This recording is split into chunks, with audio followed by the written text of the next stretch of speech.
Bonjour, bonjour et bienvenue à toutes et à tous pour cette première séquence du deuxième jour de ProDurable autour de cette question: comment réussir le grand chantier de décarbonation des villes et des territoires. Je vais me présenter déjà puisque je suis Emmanuelle Paraponce, je dirige notamment la rédaction Ville Intelligente de l'agence de presse AEF Info, le groupe AEF étant organisateur du salon ProDurable.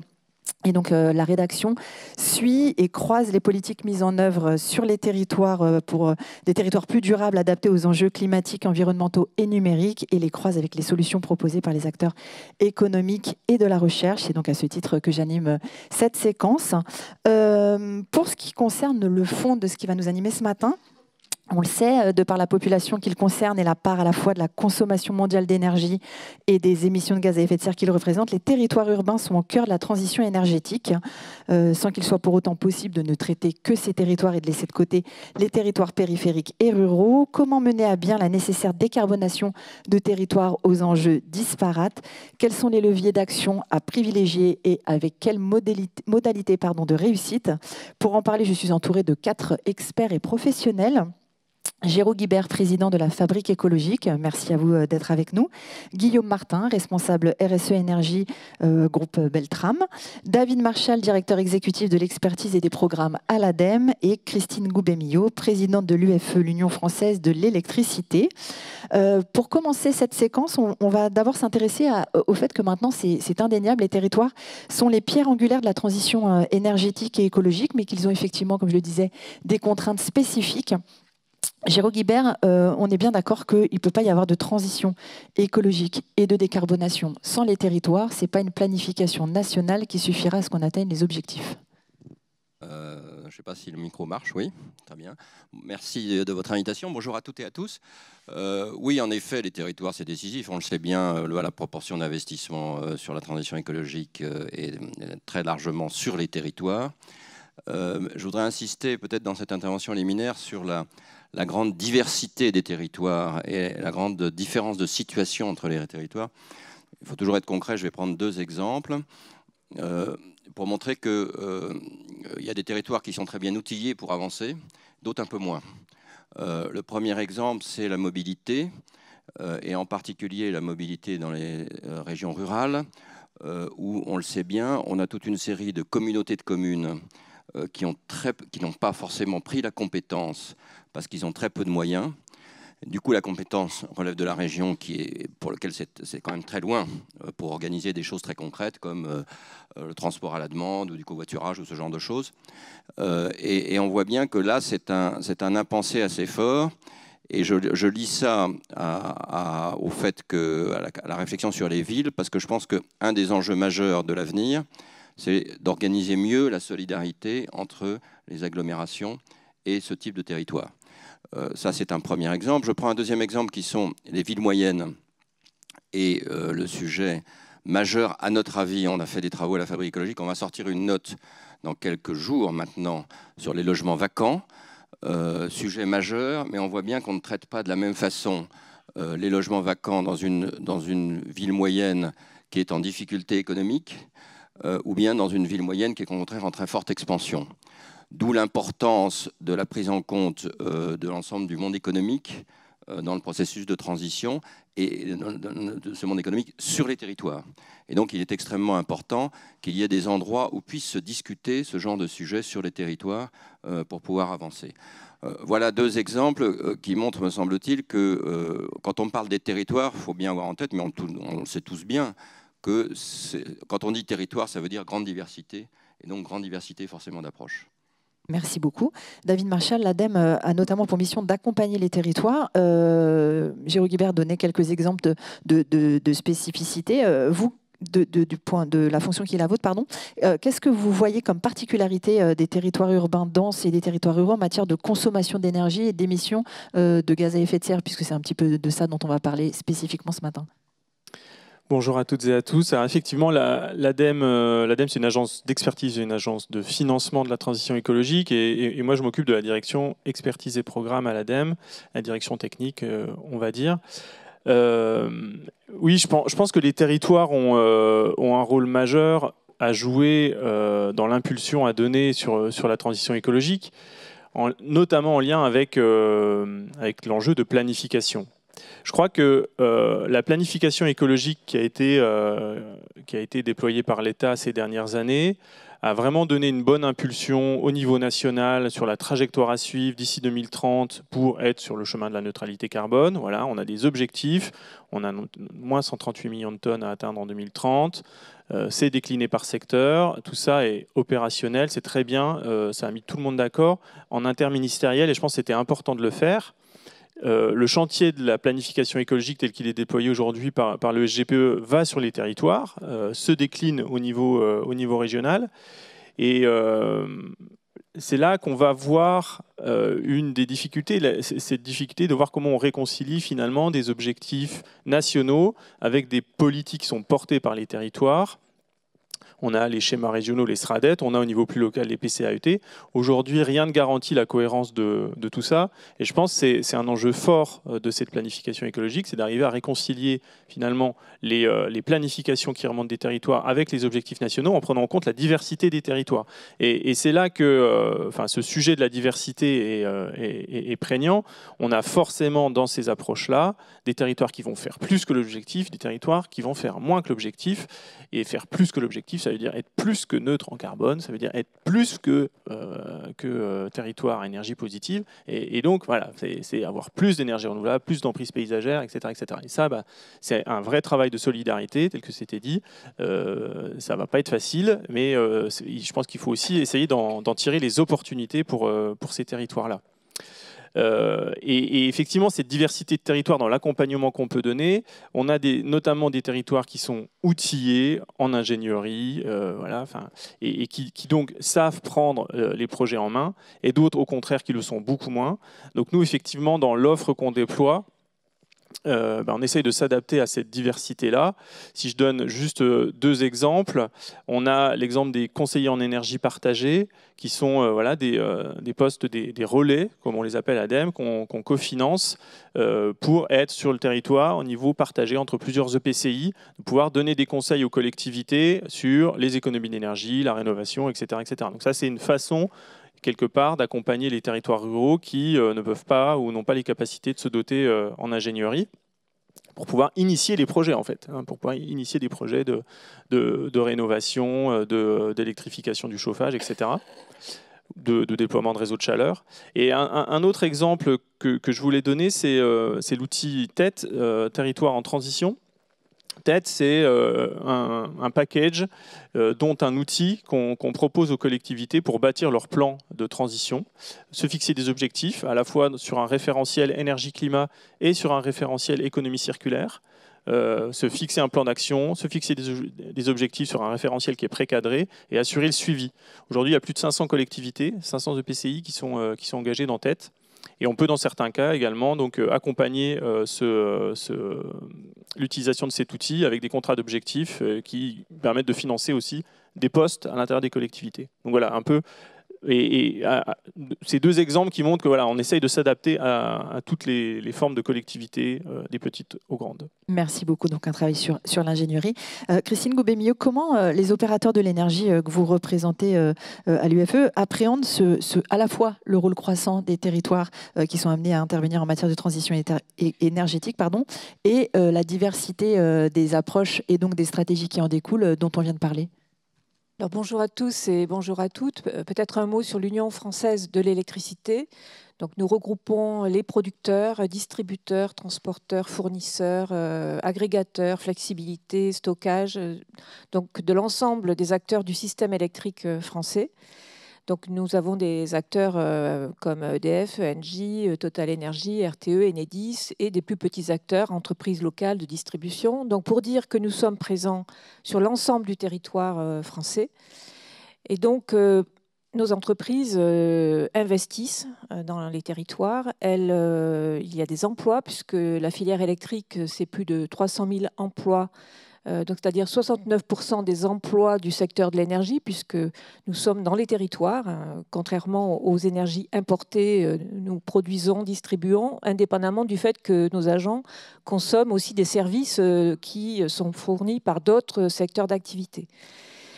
Nos entreprises ont des solutions, donc sont des partenaires des élus dans leur politique de rénovation, de développement de la mobilité. Voilà, donc nous sommes acteurs du territoire, premièrement. Alors, sur la question que vous posez, pour y revenir, deux enjeux, peut-être 3 enjeux.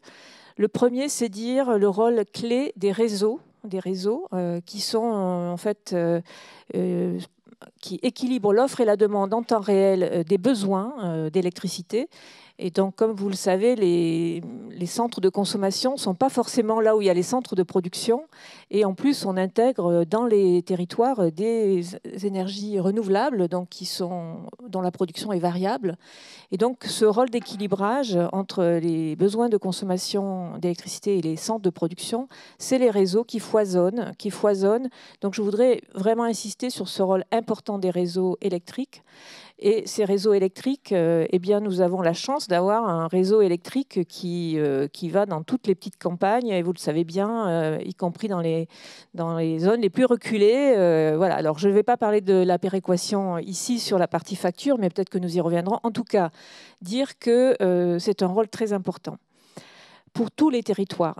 Deuxièmement, nous dépendons encore aux 2/3 dans nos usages, c'est-à-dire la mobilité, c'est-à-dire nos besoins de déplacement, nos besoins de chauffage, nos besoins pour nos industriels qui créent aussi des emplois dans les territoires, des énergies fossiles, aux 2/3, consommation finale.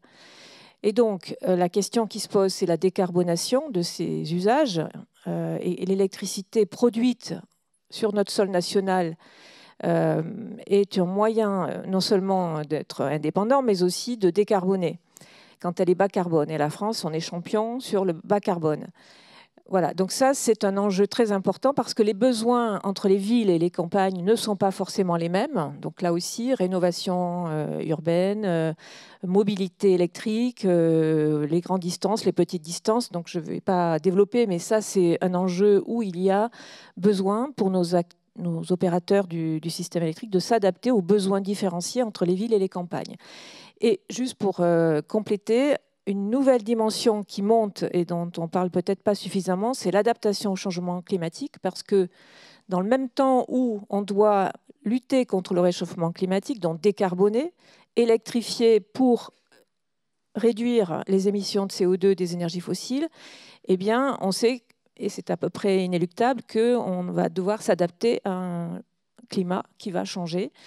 Et donc, on attend la sortie du PNAC 3, du Plan national d'adaptation au changement climatique, qui, lui, va aussi toucher de manière différenciée les territoires. Et là aussi, bien sûr, nos infrastructures vont être concernées. Voilà, je développerai si c'est intéressant, mais effectivement, cette dimension-là, elle est parfois un peu le maillon caché, mais qui est le maillon tout à fait présent dans nos politiques pour les territoires. Merci. On voit bien effectivement qu'il y a à la fois des objectifs qui sont fixés d'un point de vue national et après une application qui relève des différents échelons territoriaux. Parfaite illustration aussi de cette articulation entre une programmation nationale et une réalité sur le terrain, c'est la question de l'industrie. On le sait, il y a un plan de réindustrialisation de la France qui a été lancé.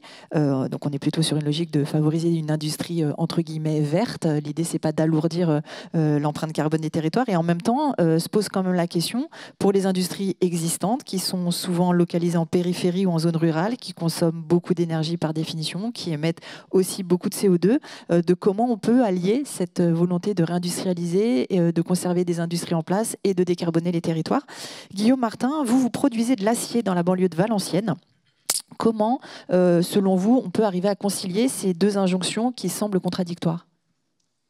Bonjour à toutes et à toutes. Quelques mots donc sur le groupe Beltrame. Nous sommes effectivement producteurs d'acier, donc nous fabriquons des produits longs en acier pour le bâtiment et la construction mécanique. Le groupe est implanté en Europe avec 4 sites de production, dont un en France qui se situe à l'entrée de Valenciennes. Je commencerai par rappeler 2 chiffres pour remettre le contexte de l'enjeu de l'industrie dans les enjeux de décarbonation. Donc aujourd'hui, l'industrie représente 20% des émissions à l'échelle nationale, dont un quart sont liés à la production d'acier. Donc Pour rappel aussi, la production d'acier aujourd'hui se compose de 2 filières. Donc la filière au fourneau ou dit filière fonte qui est la production d'acier à partir de minerais de fer, et la filière électrique qui est la filière de recyclage de ferraille et donc qui est beaucoup moins émettrice de CO2. Donc le groupe Beltram a l'avantage de se positionner et de produire de l'acier exclusivement à partir de la filière électrique. Donc aujourd'hui avec des émissions qui sont parmi les meilleures de la filière. Néanmoins, ce n'est pas aujourd'hui satisfaisant, on ne peut pas s'en satisfaire.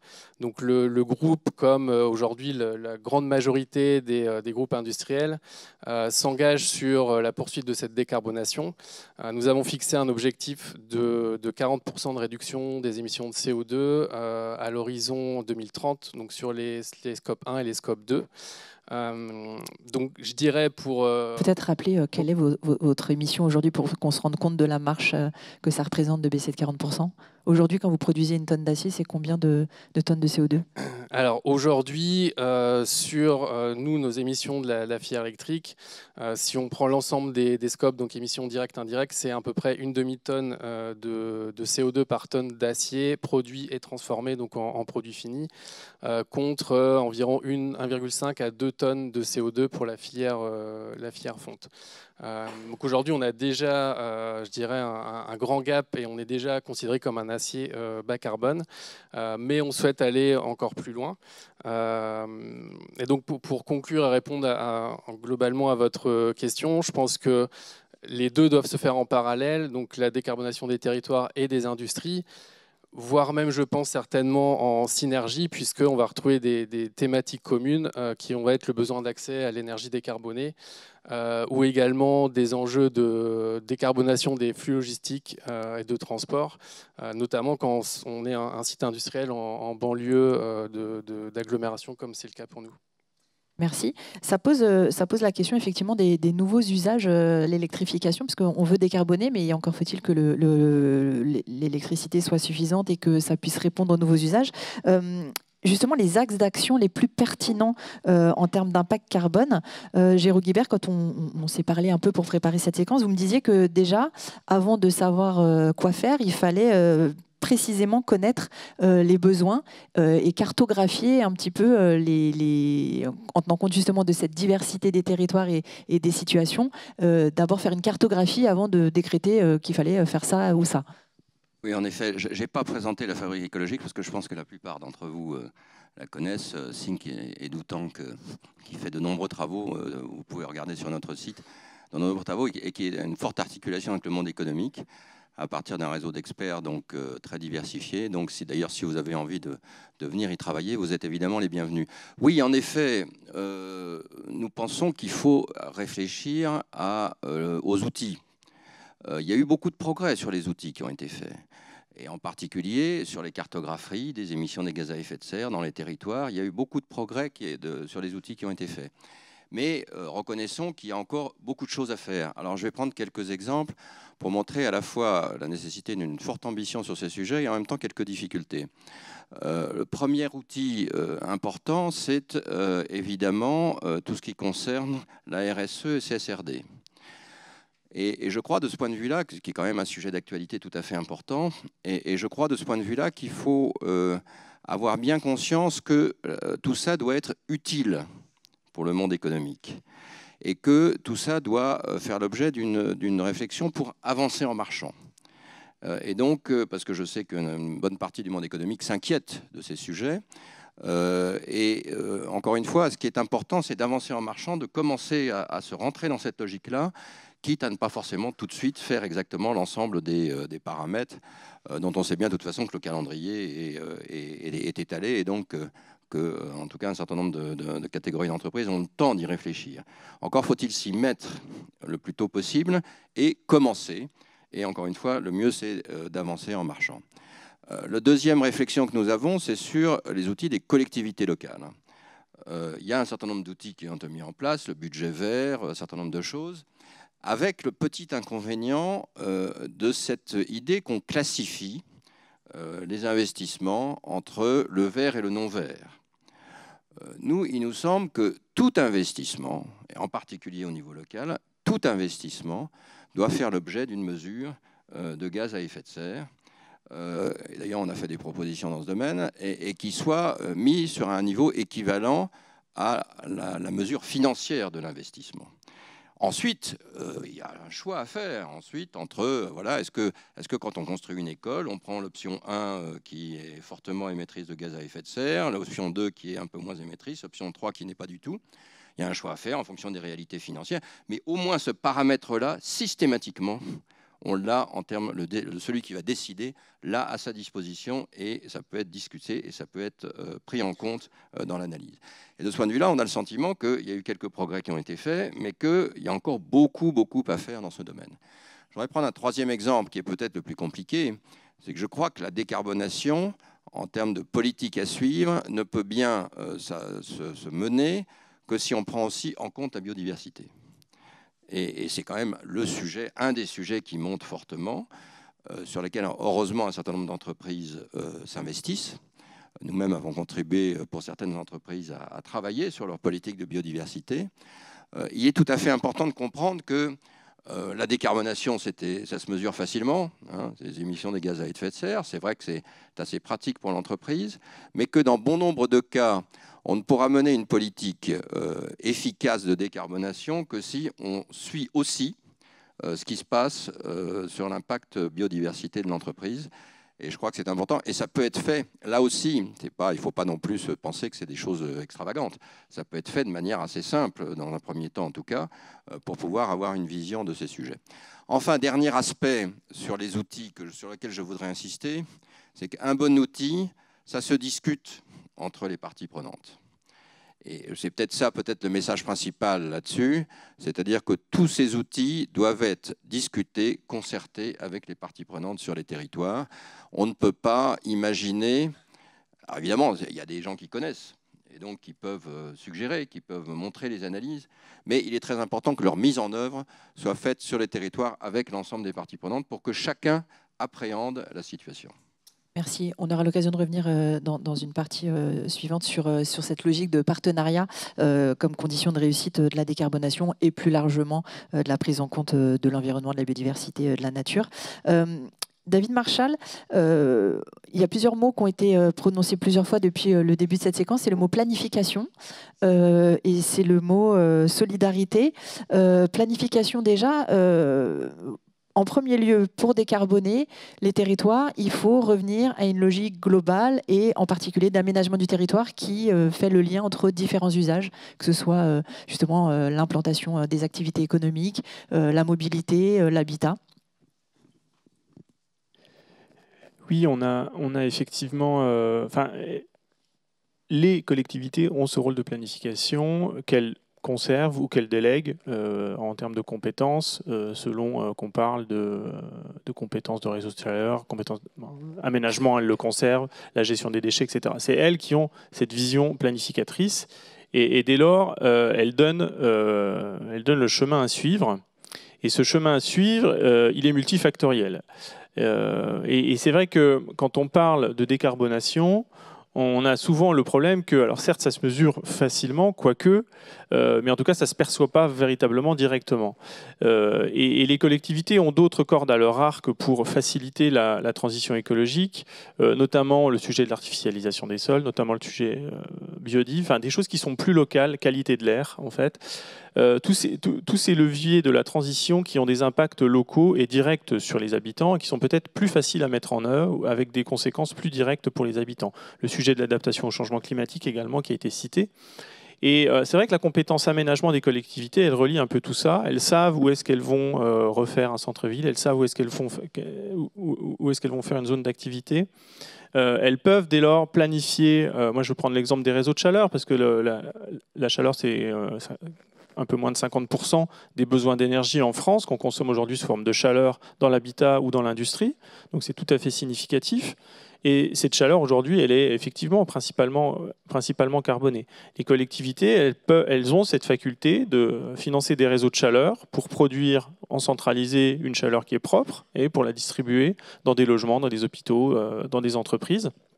Et ça, c'est vraiment leur vision stratège de planification qui doit dire, là, je vais passer à tel endroit, dans 5 ans, ce sera ici, je suis en train de faire un tram, je suis en train de faire, donc j'en profite, j'ai ouvert la chaussée pour faire passer en même temps les tuyaux. Et enfin, voilà, le réseau est classé, vous avez l'obligation de vous y raccorder.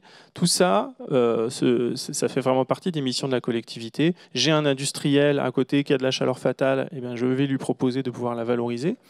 Et ça, c'est un énorme chantier. Enfin, le chantier de la chaleur fatale, c'est aujourd'hui, il y a une centaine de térawattheures qu'on considère comme de la chaleur fatale qui n'est pas valorisée en France. On en valorise sans doute entre 5 et 10% seulement aujourd'hui. Avec la croissance des objectifs d'énergie renouvelable au niveau européen, on ne va pas pouvoir se permettre de faire sans cette chaleur fatale. Donc il va falloir qu'on trouve les moyens de raccorder les industriels. Ça sera un bénéfice pour eux, ça sera un bénéfice pour la collectivité. Mais ça nécessite un investissement. Voilà. Donc ça, c'est effectivement pas facile. Si je reviens un tout petit peu sur le volet aménagement, puisque c'est vrai que quand on parle beaucoup de décarbonation, le sujet de la biodive est super important. Le sujet de l'artificialisation, c'est aussi un sujet majeur pour les collectivités. On a, depuis les années 80, artificialisé 4 fois plus vite que la croissance de la population en France. On artificialise plus vite que la croissance économique en France. Il faut se poser des questions. Enfin, on ne peut pas continuer comme ça. Le législateur a fixé des objectifs de zéro artificialisation nette en 2050, de diviser par 2 le rythme d'artificialisation en 2030. Et donc là, il y a vraiment une question de rendre finalement la ville existante un peu plus dense, durable, désirable. C'est un enjeu majeur. 80% de la ville de 2050, elle est déjà construite, donc il y a un enjeu fort de rénovation des bâtiments. Là aussi, les collectivités ont un rôle à jouer. Donc, quand on regarde un peu les objectifs de neutralité carbone à l'horizon 2050, il faudrait que 80% à 90% du parc soit en étiquette DPE A ou B.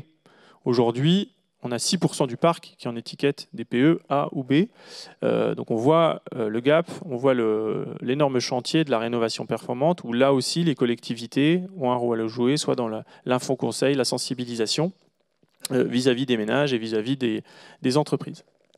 Merci beaucoup. Vous parliez d'avoir un industriel à côté sur les réseaux de chaleur fatale. Donc je profite d'avoir un industriel à côté et qui est justement engagé dans un projet de réseau. Vous avez, vous me disiez une expression que j'ai beaucoup aimée, c'est que l'industrie en territoire urbain pouvait être une chance, quand souvent on la présente comme étant un bâtiment moche et qui ne fait pas plaisir aux gens. Et donc justement, cette question de la valorisation de la chaleur fatale, ça peut permettre aussi, comme le disait David Marchal à l'instant, à la fois de répondre à un besoin des collectivités et d'être gagnant pour les industriels que vous représentez ici ce matin. Oui, tout à fait. Donc, David Marchal a bien initier ce sujet de la chaleur fatale, qui est effectivement un des très gros enjeux aujourd'hui de l'industrie, notamment l'industrie intensive comme la nôtre. Donc la production d'acier consomme beaucoup d'énergie et produit également beaucoup de chaleur fatale. C'est une chaleur fatale parce qu'aussi on ne peut pas l'utiliser en grande quantité directement sur notre site, puisque cette chaleur qui est issue des processus de fusion n'est pas à température suffisamment élevée pour nos besoins, qui vont être de l'ordre de 1000 à 1600 degrés pour les process de fabrication. De notre côté, il y a 6 ans, on a donc commencé à regarder quels pourraient être les utilisateurs qui seraient intéressés par cette chaleur autour de notre site. Et on a entamé des discussions avec la collectivité de Valenciennes. À l'époque, il n'y avait pas de réseau de chaleur existant sur notre territoire. Après toutes ces années, et plusieurs études qui ont été menées, notamment en collaboration avec l'ADEME, cet été, le projet a franchi une étape, puisqu'une consultation publique a été lancée pour la création d'un réseau de chaleur. Un réseau de chaleur qui pourrait avoir une longueur jusqu'à 50 km, donc sur tout le territoire valenciennois, qui permettrait d'alimenter et de décarboner des gros consommateurs du secteur, notamment l'hôpital, l'université ou des groupements de logements sociaux. Et un réseau qui serait donc en majeure partie alimenté par de la chaleur industrielle. par la nôtre, mais également en associant une autre acier électrique qui se trouve sur le territoire et une unité de valorisation énergétique de déchets. Voilà, donc c'est une valorisation qui pourrait monter jusqu'à 70 gigawattheures par an, qui permettrait de décarboner plusieurs milliers de tonnes de CO2 du territoire. Donc là, une vraie synergie effectivement efficace, et donc on espère que ce projet voit le jour sur une perspective aujourd'hui à 2-3 ans, avec effectivement des difficultés quand on est sur des projets si complexes qui associent le privé et le public, avec des très gros investissements également. Merci beaucoup. Le développement des énergies renouvelables, vous le disiez tout à l'heure, Christine Gouvet-Millot, c'est typiquement une politique qui relève des territoires. Comment, côté UFE, vous percevez le développement de ces énergies, le développement des initiatives telles que les réseaux de chaleur? Comment vous accompagnez aussi leur développement? Alors, les territoires, moi j'ai l'habitude de dire qu'il faut rendre la fierté aux Français de produire leur énergie sur les territoires. Alors on parlait d'usines et que les usines, c'est sale ou c'est pas beau. En fait, en vérité, c'est notre indépendance énergétique, et produire sur notre sol, c'est aussi maîtriser finalement à la fin la facture de ce qu'on est en train de faire, qui est une vraie transition, une transition énergétique. Donc pour passer de ces 2/3 d'énergie importée à des usages qui reposent plus sur des productions nationales interconnectées. Voilà. Et donc là, on a besoin de toutes les technologies, donc les renouvelables, le vent, le soleil, mais aussi le nucléaire, mais aussi l'hydraulique. On a aussi de beaux ouvrages hydrauliques, et on a besoin de la biomasse, on a besoin des gaz décarbonés. Donc il n'y a pas d'exclusif sur l'ensemble des potentielles technologies bas carbone que notre pays peut et doit produire, doit investir. Mais tout ça, cette transition ne se passera que si, finalement, dans nos usages, dans nos façons de nous chauffer, de nous déplacer, peut-être aussi dans des sujets d'économie circulaire, on arrive à consommer autrement. Et là, on a un débat presque philosophique entre interdiction, incitation. Voilà, on pourrait dire ban des véhicules thermiques à telle date. Bon, c'est vrai que c'est le cas, ou interdiction des chaudières à gaz à telle date. Bon, on voit bien que socialement, c'est pas comme ça qu'il faut faire. Il faut effectivement des échéances ou voilà, 2030, réduction de 50% des émissions, neutralité carbone. Voilà. Il nous faut des drapeaux, des trajectoires. Par contre, après, il faut être très pragmatique sur le chemin. Et sur le chemin, il faut plutôt privilégier l'incitation. Et dans le cas de l'incitation, je reviendrai donc sur le fait qu'il y a des solutions d'électrification des usages qui sont à l'usage tout à fait performantes. Bon, je citerai peut-être 2, la pompe à chaleur qui produit 4 fois plus de chaleur qu'elle ne consomme d'électricité. Le véhicule électrique qui, le plein à la maison avec l'électricité, est moins cher que de faire un plein de gaz, de pétrole ou d'essence ou de diesel. Voilà. Simplement, il y a un sujet dans cette transition, c'est que ça coûte plus cher à l'achat. Effectivement, il faut investir, et cet investissement, ça passe par des politiques publiques. Alors c'est vrai aussi pour les réseaux de chaleur, hein, c'est vrai aussi pour les collectivités, pour les réseaux de chaleur. Il y a un coût d'investissement. Alors, financement public, bon, il y a des dispositifs, MaPrimeRénov', il y a le leasing social pour les ménages les plus modestes. Nous, ce que nous appelons, c'est une certaine stabilité de ces aides avec une vision pluriannuelle. Donc là, vous me voyez venir, on a des problématiques budgétaires de très, très, très, très court terme qui risquent de remettre en question un certain nombre d'aides dont on a besoin pour changer de monde, pour transitionner, on va dire. Et puis, il y a aussi des aides privées, par exemple, les certificats d'économie d'énergie, par exemple, les bus électriques. On a une fiche certificat d'économie d'énergie où les fournisseurs obligés aident à cette transition à l'achat. Voilà, donc je vais plus loin que la question des capacités de production renouvelables, bas carbone.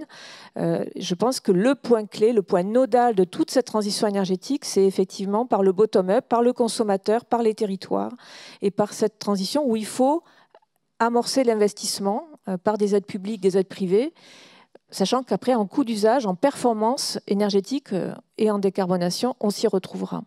C'est ça qui est difficile. On aura l'occasion de revenir à cette question du financement, parce que d'abord, jour de PLF oblige, ce sera une question importante. On y reviendra juste après. Je voudrais juste qu'on reste sur les axes d'action et typiquement les leviers d'action qui sont possibles. En matière d'énergie aussi, quelque chose qu'on voit beaucoup se développer, c'est l'autoconsommation, ce qui va aussi avec cette logique, on parlait des réseaux de chaleur à l'instant, de produire local pour sa consommation à soi.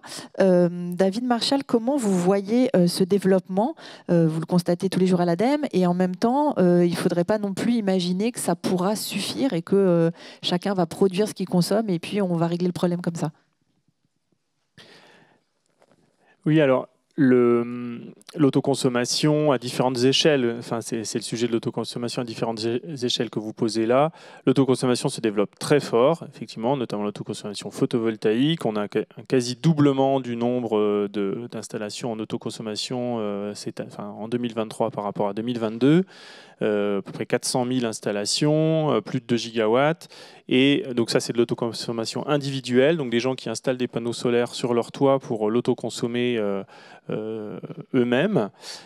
C'est une belle dynamique, qui nécessite peu de soutien public, et c'est une dynamique qui participe à la croissance de l'énergie photovoltaïque, c'est-à-dire elle ne vient pas se substituer à des gens qui auraient installé les mêmes panneaux en injection totale, c'est-à-dire en revendant la totalité de leur électricité. Non, ça va bien participer à l'augmentation, à l'accélération de la trajectoire de développement du photovoltaïque. Donc ça, c'est une très bonne nouvelle. Enfin, je pense que ça faisait, depuis le temps qu'on en parle, l'autoconsommation, bon, il y a eu un déclencheur, bien entendu, il y a eu l'augmentation des prix, il y a eu ce sujet de plus global, au-delà de l'augmentation des prix de l'énergie, le sujet de souveraineté qui s'est posé avec le conflit ukrainien sur tout un tas de biens et de matériel qui a induit sans doute à cette volonté de produire local. Mais effectivement, produire local, ça a été dit tout à l'heure par Christine, on a des énergies qui sont variables, et que ce soit au niveau du particulier, que ce soit au niveau d'une ville, d'un territoire ou d'une région, on n'atteindra pas l'autarcie avec les énergies renouvelables. Et là, c'est la force du réseau qu'il faut remettre en avant. On peut dans le même temps développer une plus grande autonomie énergétique des territoires, plus de production locale, mais dans le même temps, on va dépendre de plus en plus les uns des autres, parce que quand il n'y a pas de vent chez l'un, il y aura du soleil chez l'autre, et donc là, c'est le réseau qui nous permet de mutualiser, de foisonner, comme tu disais, Christine. Enfin, je pense que c'est important, en fait, de souligner ça. Ces énergies, le développement des énergies renouvelables ne va pas à l'encontre du développement du réseau, bien au contraire. Merci beaucoup. Géraud Guibert, Christine Goubet-Millot parlait tout à l'heure électrification des transports. On sait que c'est un axe fort des politiques de décarbonation aujourd'hui. Quel regard vous portez à la Fabrique écologique sur les politiques qui sont mises en œuvre et les actions qu'il faudrait réellement mettre en œuvre pour que au moins les transports urbains, interurbains réussissent à être décarbonés? Alors d'abord un mot pour dire que je suis absolument d'accord avec David sur cette idée qu'il est impératif d'avoir un double mouvement de décentralisation énergétique et de consolidation des réseaux. C'est tout à fait important. Pour l'anecdote, je rentre moi-même d'un voyage en quête dans plusieurs pays africains. Et honnêtement, quand on voit certains pays que je ne nommerai pas, mais qui n'ont pratiquement pas de réseau électrique, ou tout le monde des réseaux électriques très peu performants, on voit bien à quel point ça génère, y compris des modes de consommation individuels, qui sont dramatiques à la fois pour la planète et pour les inégalités. Donc je pense vraiment que le modèle de réseau est un modèle, l'importance de réseau est quelque chose de fondamental. Ce n'est pas du tout contradictoire, si on réfléchit bien, avec un processus de décentralisation bien organisé. Donc, qui n'est pas de l'autarcie, mais qui est un processus de décentralisation bien organisé. Le tout, en effet, est qu'il y a cet équilibre qui permette à la fois de garder la logique du réseau, mais en même temps de permettre le développement des énergies décentralisées. C'est vrai que c'est ce qui commence à se faire depuis 2 ans, et on peut s'en féliciter. Alors, dans le domaine des transports, nous, on travaille surtout dans le domaine des transports sur cette impensée, encore aujourd'hui, que constitue la décarbonation de la route. On a d'ailleurs créé avec François Gémen et Patrice Geoffron une alliance qui s'appelle l'Alliance pour la décarbonation de la route. Si ça vous intéresse, vous êtes les bienvenus, et qui est en train de réfléchir et de travailler et qui fait des propositions pour aller plus loin dans le sens de la décarbonation de la route. Pourquoi? Parce qu'on parle souvent de ce qui circule sur la route, ce qui est évidemment très utile. Moi, je pense qu'il faut, en effet, c'est très important, même de garder l'échéance de 2035. Personnellement, je suis très favorable, évidemment, à la garder. Mais on voit bien que ça ne résume pas, loin de là, tous les problèmes. D'abord, on ne va pas substituer un parc marchant avec des énergies fossiles intégralement à un parc de véhicules électriques sans changer les modes de mobilité. Pour une raison très simple, c'est qu'en termes de matériaux, on n'aurait pas la possibilité de faire ça de manière très, très pratique et que donc il y a obligation de transformer un certain nombre de modes de mobilité, y compris en articulant plusieurs modes de transport différents. Et c'est tout le travail qu'on est en train de faire. Et le deuxième élément sur la décarbonation de la route, c'est de se demander, au-delà de ce qui circule, comment la route elle-même doit être transformée pour prendre en compte en particulier les exigences du petit véhicule électrique que nous défendons, des vélos, des piétons, et pas simplement au centre-ville, mais aussi dans des régions rurales où, à l'évidence, le problème se pose, y compris un problème de sécurité pour ces différents modes de transport. Et là, il nous semble qu'il y a une vraie réflexion à mener, qui est un peu une réflexion d'anticipation, parce que c'est vrai qu'il n'y a pas encore grand-chose qui se font dans ce domaine-là, mais qui nous paraît très importante pour arriver à un système de mobilité qui ne sera plus du tout le même que dans 20 ans qu'aujourd'hui, c'est-à-dire qui sera un système articulé entre le transport à la demande en zone rurale, puis peut-être la ligne de covoiturage, puis peut-être le transport en commun, puis ensuite la voie ferrée, etc. etc. Et tout ça permettant évidemment à chacun des segments d'avoir une électrification des modes de transport qui soit satisfaisante.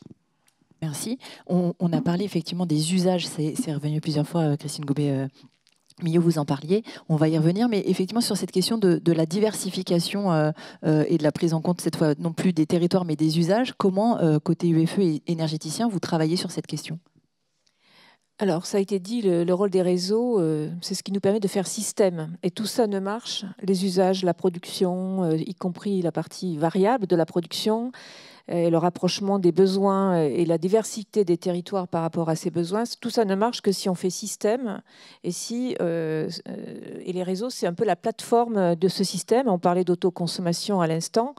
Eh bien, tous ces sites d'autoconsommation sont raccordés au réseau. Sinon, ça ne marche pas. Enfin, on n'est pas dans l'autarcie et puis on ne produit pas l'ensemble de ses besoins. Et puis même si on produisait l'ensemble de ses besoins, en cas de pépin, le réseau sert de réassurance. Hein, c'est un peu comme la sécurité sociale. Voilà. Et donc ça aussi, c'est un bien mutualisé qui a un coût qu'il faut entretenir. Et donc il y a un tarif d'acheminement qui est pareil, que ce soit à la campagne ou à la ville, qui permet de répartir les coûts de ce bien commun qu'est le réseau. Et donc, peut-être pour revenir sur la question de ces infrastructures de réseau, ça a été évoqué sur les usages de la mobilité. On va changer de monde si on passe sur une mobilité électrique. Il nous faudra d'autres types d'infrastructures, des infrastructures de charge, de recharge, alors à domicile ou sur les voies publiques ou sur les autoroutes. Voilà. Et ça, c'est aussi très exigeant pour nos opérateurs, hein, parce qu'en effet, on a à accompagner en investissant avec des différents types d'acteurs sur des bornes de recharge. Et là aussi, il y a un aspect de planification absolument nécessaire qui part des élus. On a été demandeur d'avoir des schémas de déploiement des IRVE sur les voies publiques, parce qu'effectivement, il vaut mieux les mettre là où sont les besoins. Et ça, c'est les élus qui, concrètement, savent le mieux où il faut mettre des bornes publiques et pas forcément en mettre partout. Par contre, les mettre aux bons endroits. Donc là aussi, les schémas directeurs d'implantation de ces infrastructures de recharge sont vraiment clés. Donc c'est pour illustrer sur la mobilité que là aussi, il y a une réflexion réseau, infrastructure, indépendamment du raccordement au réseau électrique. Et peut-être un autre aspect sur l'autoconsommation, si vous me le permettez. On a dit tout à l'heure que les centres de consommation et les centres de production ne sont pas forcément au même endroit. Et l'autoconsommation, effectivement, ça permet de réduire une partie de sa facture, mais seulement une partie, hein, puisque la facture d'électricité est composée de 3 parties. Donc la partie électron, mais pas la partie réseau ni la partie taxe, on y reviendra peut-être. Voilà, mais c'est là que les énergies variables, les productions variables peuvent être intéressantes à coupler avec l'électrification, parce que justement, si j'ai une voiture électrique et que je produis avec mes panneaux solaires de l'électricité bas carbone, je peux optimiser finalement consommation-production, éviter des renforcements de réseau. Et quelque part, cette vision décentralisée que nous sommes en train de... C'est des grands travaux, hein, c'est parce qu'on avait un système électrique magnifique, super, un des meilleurs du monde, mais on est en train de le transformer en y apportant une partie décentralisée qui part de ses usages, mais rapprocher l'autoconsommation, les productions décentralisées, variables, et l'électrification des usages, ça permet effectivement d'éviter des coûts de renforcement de réseau et ça permet, c'est intelligent. Voilà. Et ça peut même aller plus loin, mais là je suis peut-être dans la science-fiction, c'est qu'on peut même chez soi stocker de l'électricité qu'on pourra utiliser dans les périodes de pointe quand là aussi on a des tensions sur le réseau électrique. Voilà. Donc ça c'est peut-être de la science-fiction aujourd'hui, mais dire que nous sommes en marche aussi entre production et usage, rapprocher les deux, et ça passe par l'électrification. Merci. Ça veut dire aussi, malgré tout, qu'il ne faut pas surcharger les réseaux demain et avoir des transferts entre ce qui se fait aujourd'hui avec d'autres énergies pour passer sur l'électrique. On parlait tout à l'heure de... Enfin, Jérôme Guibert parlait des voitures, de l'interdiction des véhicules. La question, c'est si on met autant de véhicules électriques qu'il existe aujourd'hui, des véhicules thermiques, on n'est pas sûr que... En tout cas, peut-être la décarbonation, ce sera réussi, mais certainement pas la transition écologique. L'ADEME travaille à un soutien, à un programme de R&D, Extrême Défi, pour justement travailler sur des nouveaux véhicules qui seraient aussi moins consommateurs. Oui, parce qu'effectivement, il y a un terme qu'on n'a pas cité depuis le début de la table ronde, c'est celui de sobriété. Alors quand même, c'était quand même à moi de le citer, forcément. Et effectivement, autour de la mobilité, alors il y a bien entendu le sujet de la décarbonation de la motorisation.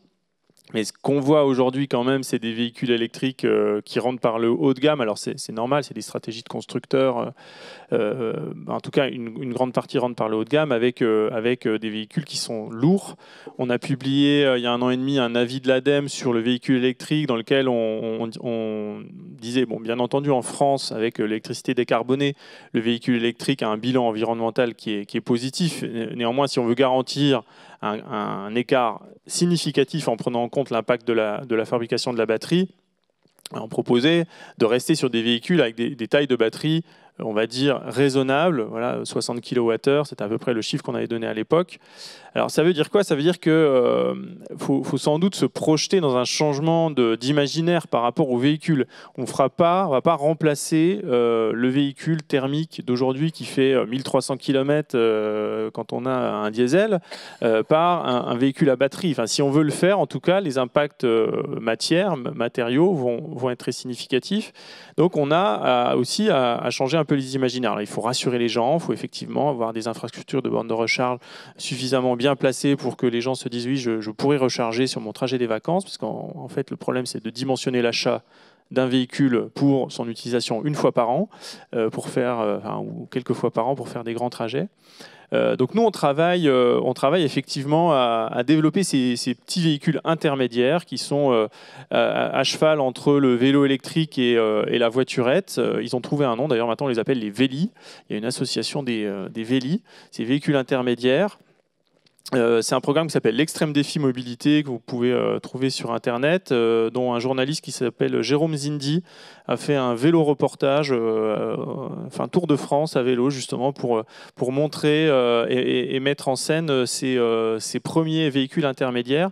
Donc je dis c'est un programme de R&D parce qu'effectivement, on essaye de faire travailler ensemble. Il y a une quarantaine d'équipes avec des constructeurs, avec des usines, avec des équipementiers qui travaillent ensemble à concevoir des véhicules, à essayer d'identifier des pièces qui peuvent être communes ici le moteur, ici le châssis, ici le siège, ici le pneu, entre ces véhicules pour abaisser les coûts. Enfin, c'est pas de la coopération, c'est on va dire de la coopétition. On est entre la compétition et la coopération pour essayer de faire que ces véhicules aussi puissent être pas chers. Voilà, l'idée c'est d'être 10 fois plus léger, 10 fois moins cher, 10 fois moins lourd égal, oui, ça je l'ai déjà dit.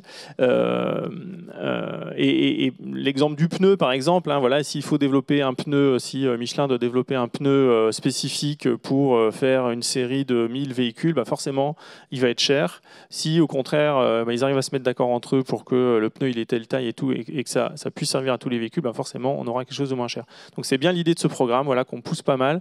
Et il y a bien entendu un changement d'imaginaire à avoir. Il y a une implication des collectivités effectivement sur la sécurité. On a aujourd'hui une trentaine de collectivités qui veulent devenir territoire d'expérimentation pour tester ces véhicules. Mais le principal frein, ce sera un peu de changer les imaginaires, éviter de se dire qu'on a l'air ridicule dans un petit véhicule. Je crois que c'est ça le gros sujet.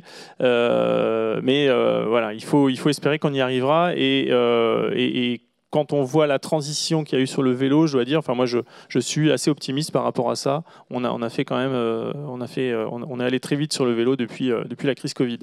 Et juste, je me permets d'ajouter, l'expérimentation, enfin le programme sur lequel vous travaillez, il va y avoir une expérimentation sur les territoires, dans différents territoires, pour valider justement que ces nouveaux véhicules ils seraient adaptés, pour éviter aussi le syndrome, comme on peut le voir parfois, que le vélo c'est pour les bobos en centre-ville, et éviter que ce nouveau véhicule soit perçu aussi comme un gadget, ou en tout cas que ce soit pas réservé à une partie de la population qui habiterait dans des territoires très ciblés. Oui, et effectivement, on est en train de tester ça, y compris dans des territoires peu denses, voilà, pour avoir des véhicules qui sont adaptés aux usages.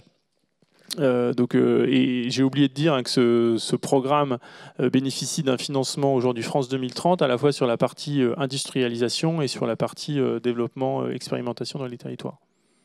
Christine Goubet, vous vouliez rajouter quelque chose? Oui, moi je voudrais revenir sur la question de la sobriété. En effet, tout ce dont on parle en transition, en électrification, c'est évidemment sans faire l'économie de la sobriété, quelles que soient les énergies, que ce soit les énergies fossiles, bien sûr, mais aussi l'électricité avec des solutions performantes.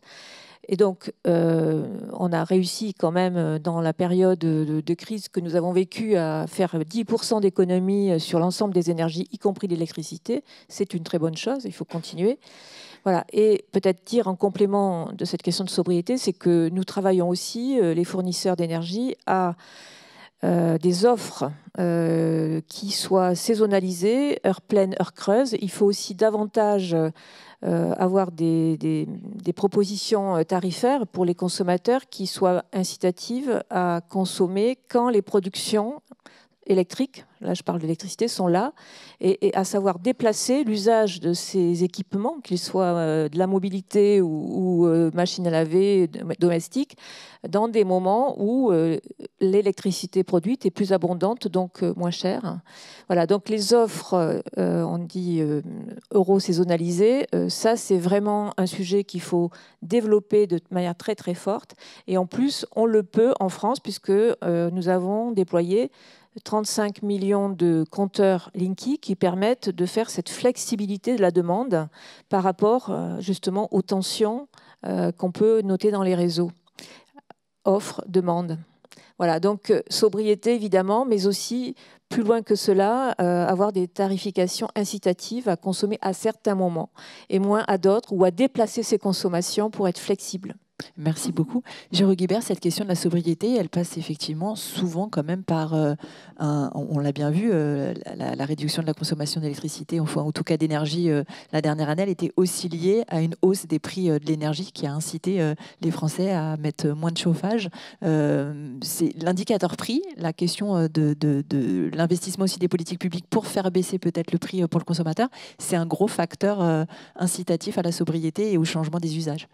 D'abord, un mot sur ce que vous venez de dire, parce qu'en tant qu'utilisateur, il y a quelques mois, j'ai essayé de regarder si en effet je pouvais avoir intérêt, compte tenu de ma consommation, et qui est assez variable, à avoir. Et je trouve vraiment que le système aujourd'hui est quand même très très peu incitatif.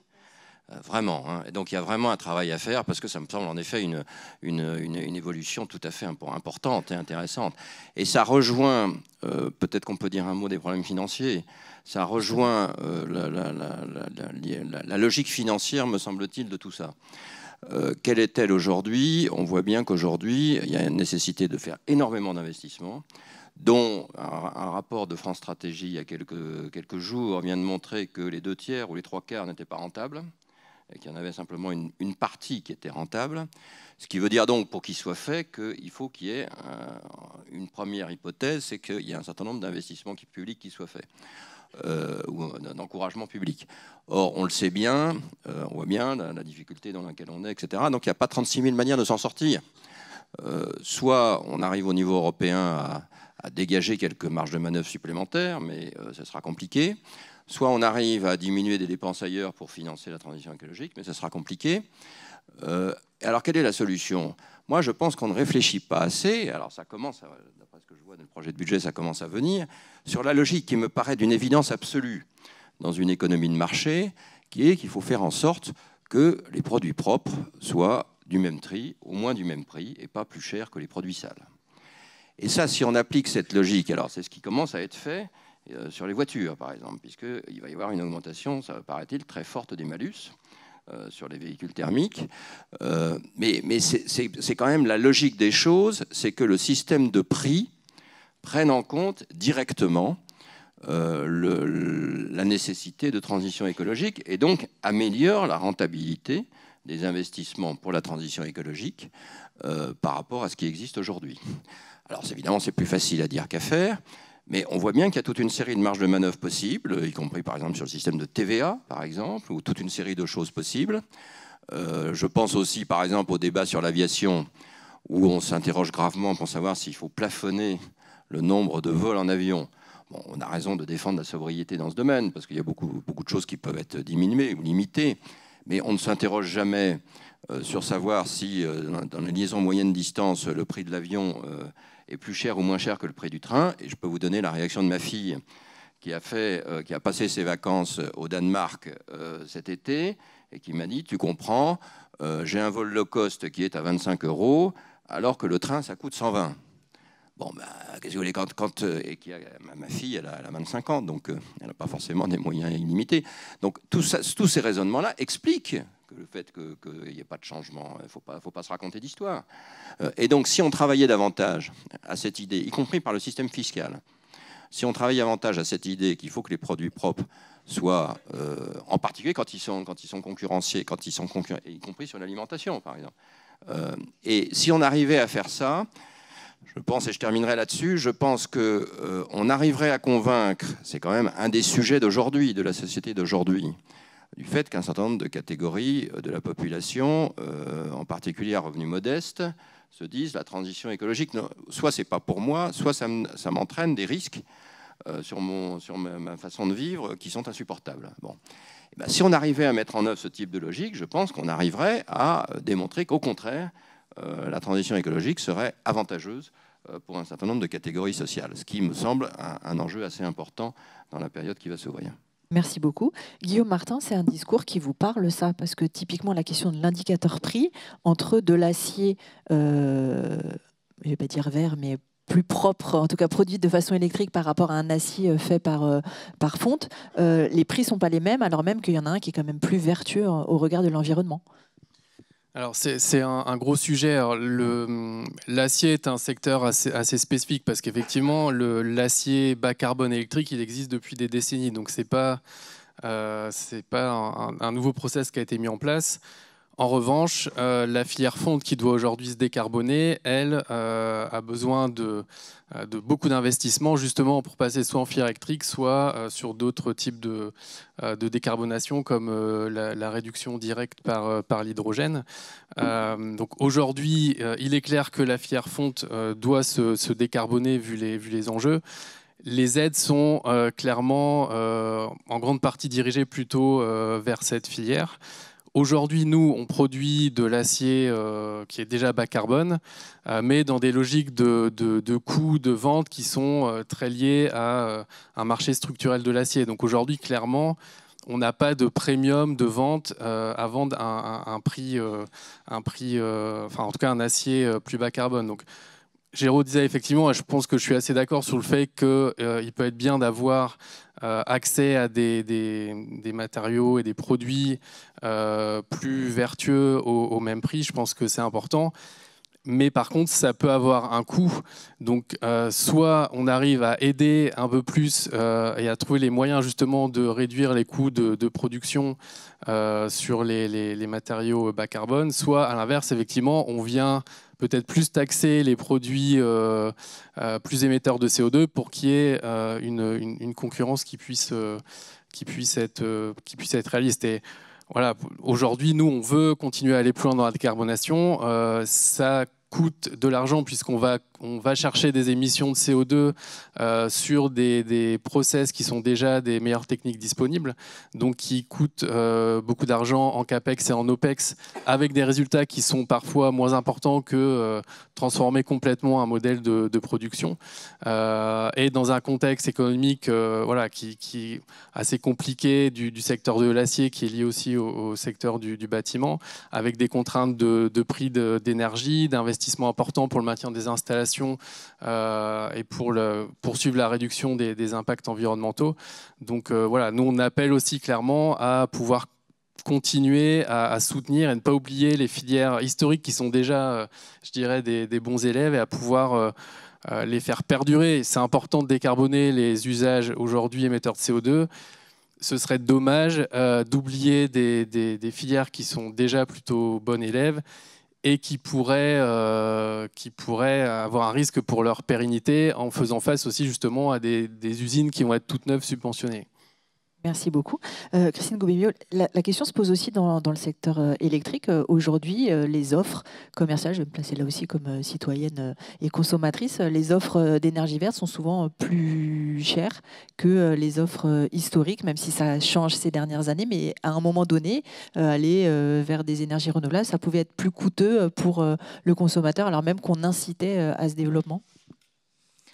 Ce qui est coûteux, c'est l'investissement. Donc c'est pour cela qu'on a besoin de visibilité, de stabilité sur les soutiens et d'un réseau qui intègre ces sources renouvelables.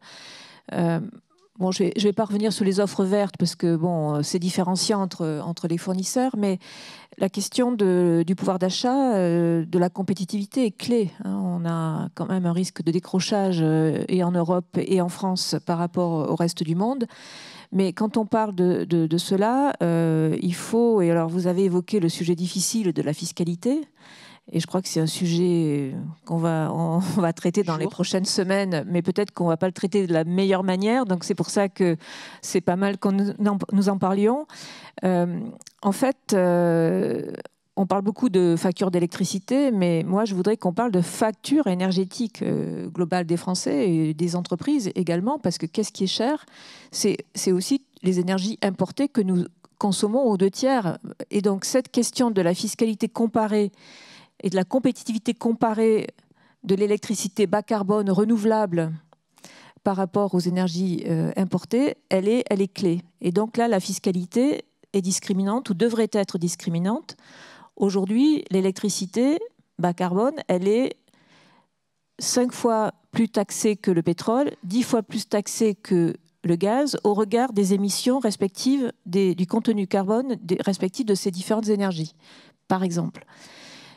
Ça, c'est pour regarder globalement la compétitivité au regard de la décarbonation. Donc, c'est un sujet difficile, hein, parce qu'on a derrière le pouvoir d'achat et les entreprises. Mais ensuite, sur la partie électrique pure, donc, on a notre facture d'électricité, 3 parties. Partie fourniture, partie entretien, modernisation des réseaux. On a vu que c'était clé. Et il y a la fiscalité de l'électricité, qui déjà est près d'un tiers de la facture payée par les consommateurs, y compris ceux qui sont en offre verte. Un tiers de leur facture, c'est de la taxe. Alors TVA, assises, voilà. Et donc ça va être au cœur du sujet du PLF 2025. Parce qu'effectivement, taxer les productions nationales, peut-être qu'on va y échapper. Taxer la consommation d'électricité, qui est un bien de première nécessité, on peut arriver très vite à une fiscalité de rendement, c'est plus simple ainsi, mais c'est en contradiction avec nos enjeux de moyen terme de décarbonation, d'électrification, et finalement, c'est pas bon pour le climat et c'est pas bon pour le pouvoir d'achat. Voilà. Donc, les décisions de fiscalité, il faut les replacer à l'aune de la consommation globale énergétique, de la facture globale. Et pour l'électricité, il faut qu'elle intègre les 3 briques, parce qu'effectivement, si les taxes augmentent, eh bien, forcément, la partie acheminement qui permet d'upgrader les réseaux et d'intégrer toute cette décentralisation, elle va être brimée si on veut que la facture reste acceptable pour les Français. Donc la question de la fiscalité, alors on peut dire allons vers une fiscalité climatique. Ça, ce sujet-là, on voit bien tout ce qu'il bouscule et combien finalement nos gouvernements ne l'ont pas vraiment traité jusqu'au bout. Et ce que j'espère, c'est quand même que les décisions de court terme qui seront prises là n'iront pas à l'encontre de nos enjeux de décarbonation et de pouvoir d'achat des Français et de compétitivité de nos entreprises sur un produit nationalement et décarboné. Merci beaucoup. David Marchal, ça vient d'être dit, le nerf de la guerre, c'est quand même l'argent et les moyens pour faire les investissements nécessaires. Les économistes Jean Pisani-Ferry et Selma Mahfouz avaient évalué à 67 milliards d'euros les investissements supplémentaires nécessaires en 2030 en faveur du climat. C'était les investissements globaux, pas spécifiquement territoire.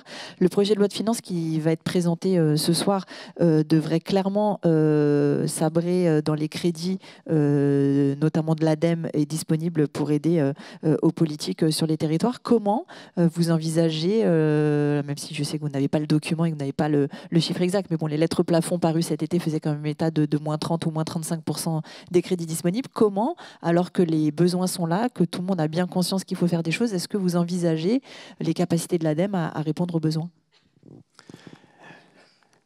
On a effectivement 2 problèmes qui se confrontent. Il y a un problème budgétaire avec cet enjeu de réduire les dépenses, et puis il y a un enjeu macroéconomique qui est sans doute moins regardé en ce moment, qui est celui de réduire la facture énergétique française. Et c'est pas la même chose de payer 100 € pour produire 1 MWh en France que de payer 100 € pour qu'ils viennent des pays du Golfe ou d'ailleurs. Mais parce qu'effectivement, investir et positionner de l'argent public pour investir dans de la rénovation énergétique ou investir dans de la chaleur renouvelable, ça permet d'éviter des dépenses futures, en fait. Et ça crée de la valeur en France, ça fait tourner l'économie française. Mais voilà, je pense qu'on est peut-être un peu aveugle à ça, qui est sans doute sur des enjeux de calendrier de plus long terme. Et effectivement, bon, ce qui est a priori dans les cartons, c'est une baisse significative du budget de l'ADEME l'an prochain. Donc moi j'ai entendu effectivement moins 35%. Le budget de l'ADEME, c'est principalement un budget d'intervention, donc un budget de subvention. Donc moins 35%, ça nous fait effectivement quelque chose de très important. Si je prends l'exemple du fonds chaleur, le fonds chaleur, c'est un outil qui permet de financer la chaleur renouvelable, qui était à 200 millions, on va dire à 2017, je pense, qui est cette année à 800 millions d'euros, donc 800 millions qui permettent de financer des projets. Il est déjà dépensé, hein, le budget de cette année, on a déjà quasiment tout dépensé. Et ce qu'on appelle le portefeuille, donc les projets qui sont d'ores et déjà identifiés pour du financement 2025, s'élèvent à plus d'1,5 milliard d'euros. Donc l'an prochain, si on a une baisse de 35% de budget, on aura 500 millions de fonds chaleur et un portefeuille de 1,5 milliard d'euros de projets en attente. Autant vous dire que il y aura forcément des déçus, d'autant que on a déjà validé des financements quasiment à hauteur de 500 millions d'euros pour l'an prochain. Donc c'est quasiment une année blanche qui s'annonce en termes de nouveaux projets. Ou alors donc une grande sélectivité à avoir. Donc ça, effectivement, c'est un enjeu fort. C'est avec des objectifs de croissance des énergies renouvelables qui sont ceux que la France s'est fixés. C'est certain qu'on ne se place pas sur la bonne trajectoire avec un tel budget. Après, ça n'empêche pas que cette question de la transition écologique doit faire l'objet aussi de nouveaux modèles d'affaires. Enfin, il faut qu'on incite à montrer que comme vous le disiez, la transition écologique, les gens doivent y avoir un intérêt et ne pas avoir l'impression que c'est quelque part une contrainte supplémentaire qui s'y ajoute. Et notamment du point de vue économique, on voit naître plein de nouveaux modèles d'affaires de la transition, des nouveaux modèles d'affaires de la sobriété, des gens qui arrivent à faire de l'argent sur des systèmes qui sont favorables à la transition. Donc il y a par exemple les contrats de performance énergétique qui vont dans ce sens-là, l'économie de la fonctionnalité qui est aussi quelque part une façon pour une entreprise de mettre à disposition un bien, une sorte de location longue durée plutôt que de vendre et de vouloir vendre des produits de mauvaise qualité toujours dans une optique de volume.